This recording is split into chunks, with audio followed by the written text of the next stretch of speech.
कबीरदास जी एक बहुत ही सुंदर बात कह गए कि निंदक नीरे राखिए आंगन कुटी छबाए बिन पानी साबुन बिना निर्मल करे सुबह। दोस्तों, आज का परिदृश्य कुछ ऐसा है कि यदि कोई व्यक्ति हमारी निंदा करता है या हमारी क्रिटिक करता है तो हमारे जीवन का सबसे बड़ा दुश्मन वही होता है। परंतु क्या आपको लगता है कि निंदा करने वाले लोग आपका बुरा चाहते हैं? एक स्टोरी मैं आपसे शेयर करूंगा। इस स्टोरी को आप स्टार्टिंग से लेकर एंड तक सुनिएगा, आपको समझ आ जाएगा कि वो सारे लोग जो हमारी निंदा करते हैं, जो हमको बुरा भला कहते हैं, उन सभी को हमको थैंक यू कहना चाहिए। एक स्टोरी है एक पिता की और अपने बेटे।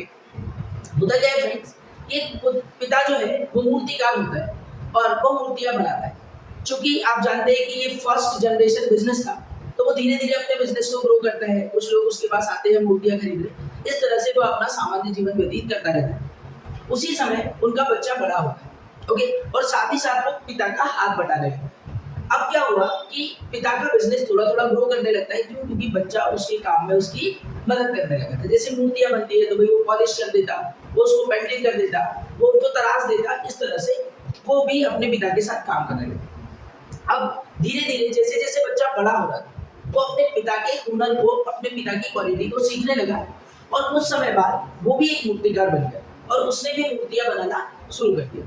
अब वो भी मूर्तियां बनाने लगा, उसकी भी मूर्तियां बाजार में बिकने लगी और धीरे धीरे धीरे धीरे उस पिता से ज्यादा उस बच्चे का नाम चलने लगा। अब होता क्या कि जब भी बच्चा मूर्ति बनाता और अपने पिता से पूछता कि भाई ये मूर्ति कैसी है, तो उसके पिता उसमें कोई ना कोई खामी निकाल देते और बच्चा उसको अपग्रेड करता। एक दिन, 2 दिन, 4 दिन, 10 दिन ये समय बीतता रहा और करीब 6 महीने का समय। जब भी बेटा कोई मूर्ति बनाता, उसके पिता उसमें कोई कमी निकाल देते। अब बच्चे का ईगो, अहंकार जो था वो थोड़ा हायर होने लगा। अब बच्चा अपने पिता से चिढ़ने लगा कि पिताजी, मैं आपसे अच्छी मूर्तियां बनाने लगा। क्यों? क्योंकि लोग मेरे नाम से आपकी दुकान में प्रोडक्ट खरीदने आते हैं, मूर्तियों को खरीदने आते हैं, और आपके पास में जब भी आता हूँ आप कमियां निकाल देते। पिता उसको कुछ नहीं बोलते, बोले ठीक है बेटा, यू कीप अप। अगले 2-3 दिन बाद जब बेटा फिर से एक मूर्ति बना के लाता है और पिता के सामने रखता है, तो पिताजी उसमें फिर कोई कमी निकाल देते। आज तो बेटे का भयंकर दिमाग खराब होता है और वो पिताजी को बोलता है कि पापा, आप अपने आप को समझते क्या है? मैं आपसे कई गुना अच्छी मूर्तियां बनाता हूँ और आपका बिजनेस मेरे कारण ही चल रहा है, और आप मेरी हर मूर्ति में कमी निकाल देते। बोले मुझे आपके साथ नहीं है। और आज वो बच्चा अपने पिता को छोड़कर चला जाता है और अलग से अपना बिजनेस सेट है, मूर्तियां बनाता है, मार्केट में बेचता है, लोग उसकी मूर्तियों को खरीदने आते हैं। अब क्या हुआ कि स्टार्टिंग में तो ठीक था, परंतु धीरे धीरे धीरे उसके ग्राहकों की संख्या कम होने लगी और फाइनली अब वो दिन आ गया कि बच्चा 1 हफ्ते में, 2 हफ्ते में सिर्फ 1 मूर्तियां बेच पाता। ओके, बेटा बहुत परेशान हो गया।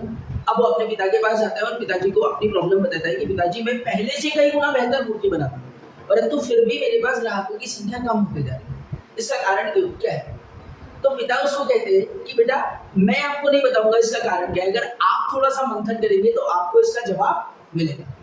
तो बच्चा सोचता है और बच्चे को समझ आता है कि यार, पहले मैं जब भी कोई मूर्ति बनाता था तो मेरे पिता उसमें कोई ना कोई कमी निकाल देते और कमी को जब मैं दूर करता था तो मेरी मूर्ति और भी ज्यादा सुंदर हो जाती। परंतु अब मैं स्वतंत्र हूँ और मुझे कोई भी टोकने वाला नहीं है, कोई रोकने वाला नहीं है और ना ही मुझे कोई गाइड करने वाला है। इससे मेरी जो गुणवत्ता है वो धीरे धीरे कम होते जा रही है। तो फ्रेंड्स, यही कारण था और बच्चे को रियलाइज हुआ। उसने अपने पिता के पैर छुए, माफी मांगी और कहा कि पिताजी, चाहे जो भी हो, पर आप मुझे फिर से स्वीकार कीजिए, मैं आपके साथ रहूंगा और आपके साथ ही मैं इस बिजनेस को बड़ा करूंगा।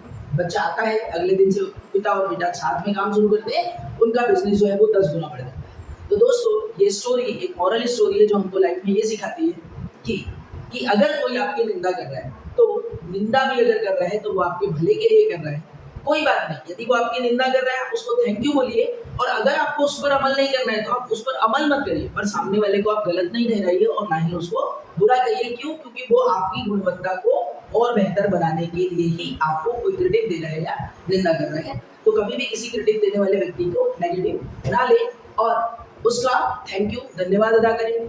वो हो सकता है कि एक एंजल सपोर्ट हो जो भगवान ने आपकी गुणवत्ता को इम्प्रूव करने के लिए भेजा है। Friends, thank you for watching this.